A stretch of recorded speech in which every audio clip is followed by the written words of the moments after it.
Alamak, bateri dah nak habis. Tak ada bawa power bank pula ni. Aduh, cari kat dalam lah.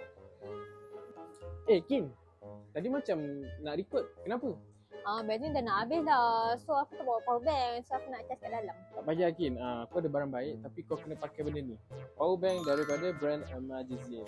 Okay, so dalam box ni korang akan dapat power bank and then dia punya kabel Type-C to Type-C. Dekat tepi ni dia punya tempat charging guys. And then power bank dia berkapasiti 710 mAh, memang besar. And then power bank ni boleh charge 3 bateri serentak dalam satu masa. Memang sangat-sangat menjimatkan masa korang.